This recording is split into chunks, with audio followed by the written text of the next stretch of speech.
इस्लामिया। अल्लाह तबारक व तआला ने फरमाया अज़ीज़ान गिरामी, अब हमें देखना ये है हमारे बच्चे क्या कर रहे हैं, हमारे भाई क्या कर रहे हैं। अज़ीज़ान गिरामी, तो जब देखने के बाद में हमने जमाने के हाल को देखा, दौरे हाजिर पे नजर दौड़ा करके देखा अज़ीज़ान गिरामी, तो कलेजा मुंह को आता है जब हम लोगों का हाल देखते हैं। हकीकत तो ये है, हाल जबान बयान करने से कासिर है। अज़ीज़ान मिल्लत इस्लामिया, रब ने तो फरमाया ए ईमान वालो, बचाओ तुम जहन्नम की आग से अपने आप को और अपने अहलो अयाल को।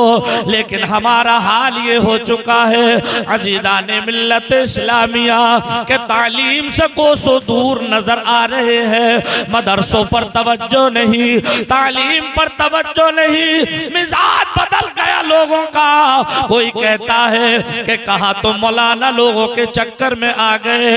अगर बच्चे को हिंदी कॉलेज में पढ़ाते, अगर हिंदी स्कूल में पढ़ाते, अगर ज्यादा पढ़ा लेते तो इंजीनियर बन जाता, ज्यादा पढ़ाते डॉक्टर बन जाता, ज्यादा पढ़ाते मास्टर बन जाता, तनख्वाह 50-40 हजार की लगती। जश्न दस्तार बंदी में आने वालों, मैं इसका मुखालिफ नहीं, हिंदी ना पढ़ाओ, इंग्लिश ना पढ़ाओ, मेरे बच्चे भी पढ़ रहे हैं, लेकिन पहले कुरान पाक पढ़ाओ, हदीस पाक पढ़ाओ, इतना पढ़ाओ, इतना पढ़ाओ ताकि जायज न जायज का पता चल जाए, हराम हलाल की पहचान हो जाए। और फिर अज़ीज़ान मिल्लत इस्लामिया, कुरान पाक पढ़ाने के बाद, हदीस पाक पढ़ाने के बाद फिर अपने बच्चों को आप इंग्लिश भी पढ़ाइए, इतना पढ़ाइए, इतना पढ़ाइए ताकि आपके बच्चे डॉक्टर भी बने, आपके बच्चे मास्टर भी बने, आपके बच्चे इंजीनियर भी बने। ऐसा नहीं कि हमें डॉक्टरों की जरूरत नहीं, ऐसा नहीं कि हमें मास्टरों की जरूरत नहीं, ऐसा नहीं कि हमें डॉक्टरों की जरूरत नहीं। पहले हमारे बच्चों के पास इल्म होगा, कुरान पाक का इल्म होगा, हदीस पाक का इल्म होगा, और फिर डॉक्टर बनेंगे तो अल्लाह के फजलो करम से किडनी चोर डॉक्टर नहीं बनेंगे, बल्कि ईमानदारी का ऑपरेशन करने वाले डॉक्टर बनेंगे।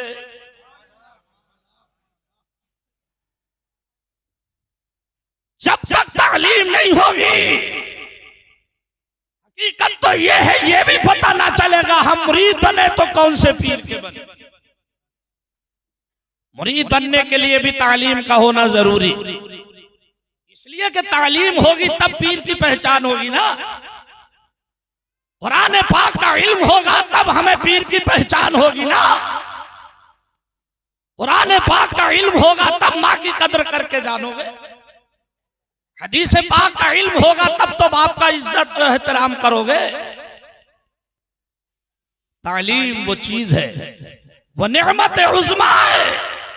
एक मिसाल दूं मैं आपको, जब तक मदरसा हनफिया कादरिया में आपका बच्चा पढ़ने नहीं आया था, मौलाना नौशाद आलम मिसबाही के पास, मौलाना नूर आलम के पास, जब तक वो सिर्फ आपका बेटा था, दादा का पोता था, नाना का धेपता था, मामू का भांजा था, चचा का भतीजा था, मदरसे में पढ़ करके हाफिज कुरान बन गया, कारी कुरान बन गया। अब मुसल्ला इमामत पर पहुंचा तो दादा आ रहे हैं तो नियत पीछे इस इमाम के।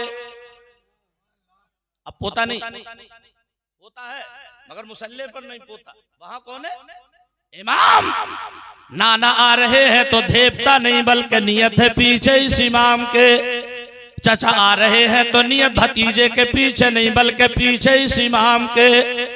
मामू आ रहे हैं नियत पीछे इस इमाम के।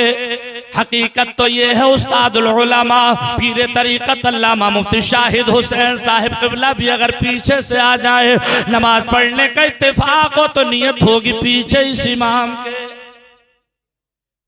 मौलाना लिकाउल अमीन साहब आ जाए, नियत होगी पीछे इस इमाम के।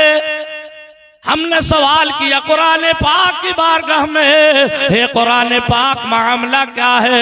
जब तक ये बच्चा दारुल उलूम हनफिया कादरिया में पढ़ने नहीं आया था या शाही चबूतरा के मदरसे में नहीं आया था, जब तक तो सारे रिश्ते जुदागाना थे। अब तो एक रिश्ता है, पीछे इस इमाम के जवाब मिला, ऐ लोगों ये मेरा फैजान है, इसलिए कि ये मेरा हाफिज है और मैं इसका मुहाफिज हूं।